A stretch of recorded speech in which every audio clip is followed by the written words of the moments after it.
Halo English Learners, apa kabar?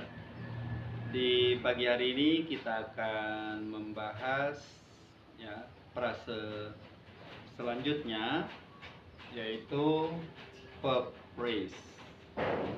Nah, di kesempatan kali ini ya kita akan membahas verb phrase ya, dan nanti kita akan bedah baik secara rumus, kemudian contoh, dan fungsinya di dalam kalimat.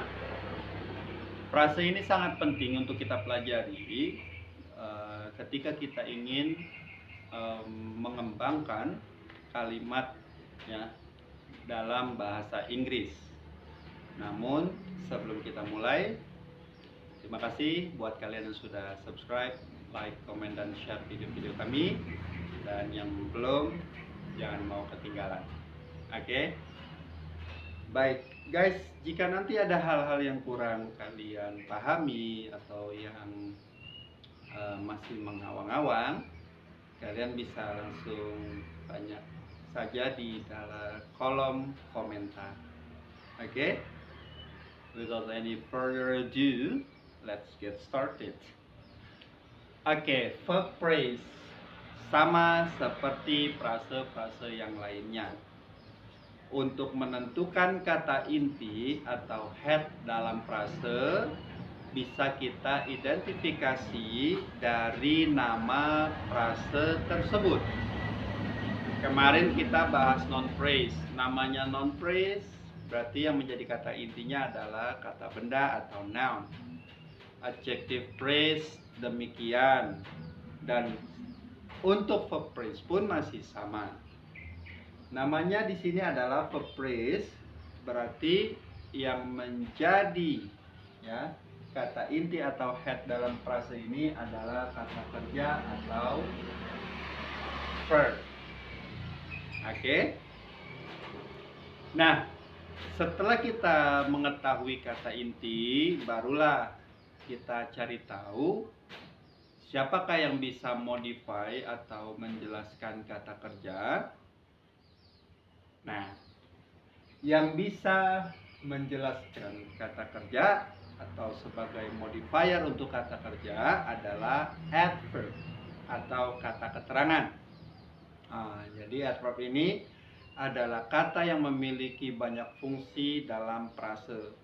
Kemarin di adjective phrase, adverb telah muncul sebagai modifiernya. Dalam pola adverbial phrase, adverb pula yang menjadi modifiernya. Nah, sekarang di verb phrase sama. Yang menjadi modifiernya adalah kata keterangan atau adverb.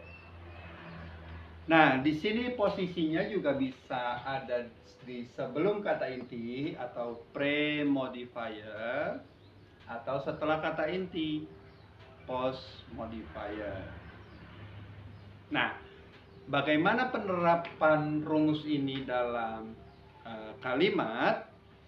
Sebelumnya biar saya kasih contoh dulu buat teman-teman agar lebih memahami pola verb phrase ini.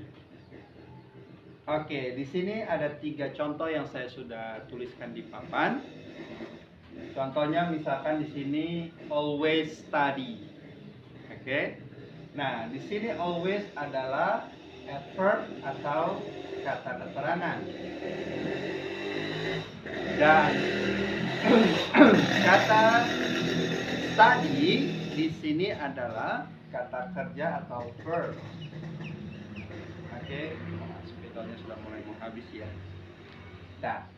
Nah guys, ketika kalian ketemu susunan dua kata seperti ini ya, atau kata keterangan dan kata kerja bersanding, maka sudah pasti frase ini adalah frase kata kerja, frase kerja atau verb phrase ya.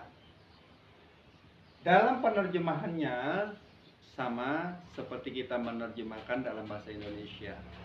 Always study, selalu belajar. Jadi ketika misalkan teman-teman membuat kalimat nanti ya, I study ya English at school. Nah, teman-teman bisa letakkan kata always sebelum kata kerja. I always study English at school. Nah, nanti penerapannya seperti itu. Ya, biar lebih jelas nanti saya tuliskan. Dan sebelumnya kita selesaikan dulu contoh-contoh ini ya. Nah, yang contoh kedua, understand. Nah, teman-teman pasti tahu, understand artinya mengerti. Dan ini adalah masuk dalam kategori kata kerja, verb. Nah, kalau di sini sudah ada kata kerja, ketika teman-teman mau mengguessing atau menebak kata sebelum kata kerja, ya sudah, kalian pasti akan tahu yang kata ini adalah pasti adverb. Kenapa? Karena ada pola yang namanya verb phrase. Ya. Oke, jadi di sini adverb. Atau kalian bisa lihat dari kirinya ada ly ending atau ly ending. Oke?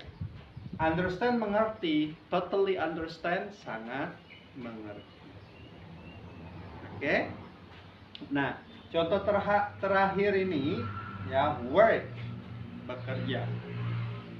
Oke, kita kasihlah kata keterangan normally. Oke, nah normally ada ly ending, dia adverb, dan work, bekerja adalah kata kerja. Jadi normally work, biasanya bekerja. Nah, biar lebih mantap lagi ya, kita akan aplikasikan frasa-frasa ini ke dalam kalimat. Oke, sebentar saya ambil markernya dulu ya.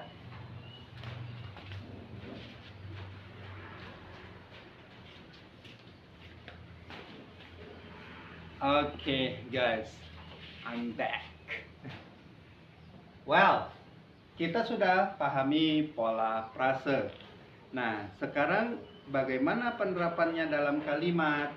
Nah, guys ya, semoga setelah teman-teman belajar verb phrase ini ya, kemampuan kalian membuat kalimat dalam bahasa Inggris bisa lebih berkembang. Amin. Oke, contohnya misalkan di sini ya, kita pakai contoh-contoh di frase ini saja ya, biar lebih mengena. Misalkan ada kalimat I bla bla bla study. Oke. English at school.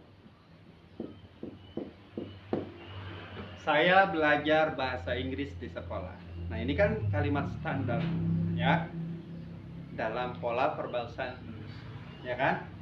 Nah, teman-teman untuk mengembangkan kalimat ini, sudah letakkan saja kata keterangan sebelum kata kerja.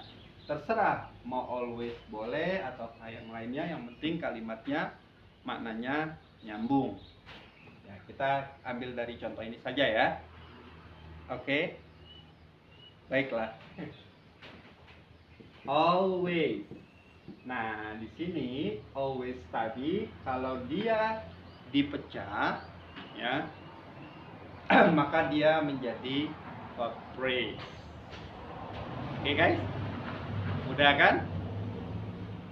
Nah, di sini misalkan totally understand. I understand what you mean atau what you meant.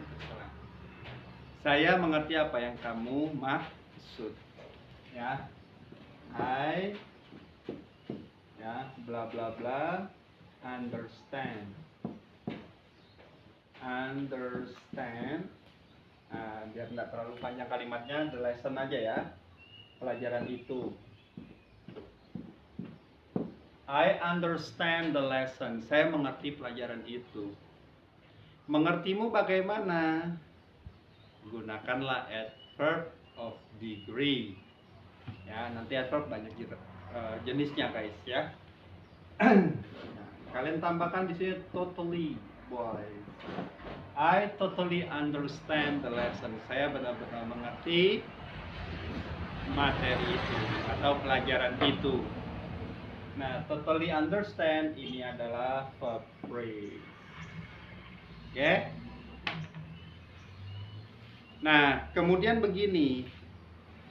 Dalam pola ini ya, nanti bisa juga kita menggunakan ya post modifier. Contohnya seperti apa? Contohnya misalkan di sini I study, saya belajar. Seperti apa belajarmu? Hard, dengan sungguh-sungguh. Nah, study hard kalau dipecah ini adalah verb phrase. Oke. Misalkan contoh lainnya apa? Nah, ini post modifier ya. Kalau ini kan pre-modifier atau penjelas yang jatuh sebelum kata inti. Oke. Kalau ini post modifier atau kata penjelas yang jatuhnya setelah kata inti. Contoh lainnya apa? Misalkan speak, berbicara. I can speak. Saya bisa berbicara. Oke, I can speak fluently. Saya bisa berbicara dengan lancar atau dengan fasih. Speak fluently ini adalah verb phrase. Speak-nya kata kerja, fluently-nya adalah adverb, di mana dia posisi sebagai post modifier. Oke, mudah kan? Nah, jadi seperti itu guys, nanti ketika kalian ingin mengembangkan kalimat kalian dalam bahasa Inggris. Oke? Nah, selain itu guys, ada juga hal yang perlu kalian ketahui, yaitu terkait dengan tenses.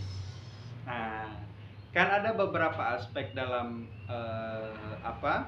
kalimat positif yang memiliki ciri ya atau modal auxiliary atau be. Nah, itu pun masuk ke pola verb phrase. Contoh misalkan I am reading comic. Saya sedang membaca komik. Ingat, tenses atau tense. Tense itu apa artinya? Time, diambil dari kata tempus, ya kan? Yang bermakna berkaitan dengan waktu. Nah, artinya berbicara tenses, ini berbicara adverb juga, keterangan waktu. Ya kan? Nah, jadi kalau kalian misalkan ya, terutama teman-teman yang di kampus ketika belajar morfologi, ya. Jadi kalau disuruh menganalisa kalimat ini ya sudah, ini ya kita langsung fokus ke verb phrase-nya aja ya. Nah, am ini adalah be, penanda aspek continuous. Reading ini verb ing. Nah, ketika mereka ini bergabung, maka dia menjadi verb phrase. Contoh lainnya apa? Dalam pola future, I will read, misalkan gitu ya, komik. Saya akan membaca komik. Will di sini adalah modal auxiliary, penanda future, dan kata kerjanya adalah read. Nah, jadi ini modal auxiliary, ini verb. Kalau mereka ini bergabung disebut dengan verb phrase. Kemudian apa lagi? Dalam pola perfect, misalkan I have eaten my food, misalkan gitu ya. Saya sudah memakan makanan saya. Have ini auxiliary, penanda perfect, ya perfect tense.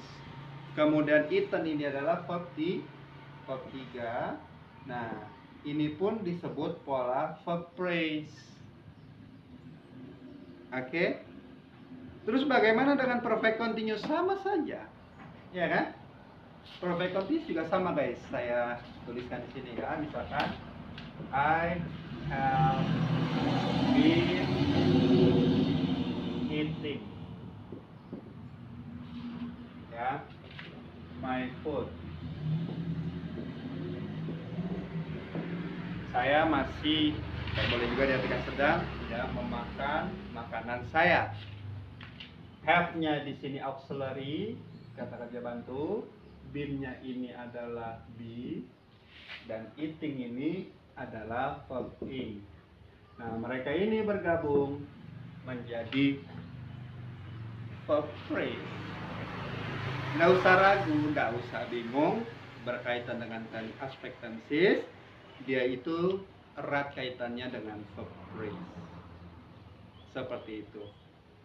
Oke? Saya rasa cukup jelas ya. Baik, buat teman-teman yang masih bingung ya, kita diskusi lah di kolom komentar ya. Dan buat kalian yang ingin belajar lebih jauh tentang bahasa Inggris, baik online maupun offline, ya. Jadi tidak usah khawatir buat kalian yang terpisah jarak ya kan dengan kami. Ya, jadi kita sediakan juga online class, ya.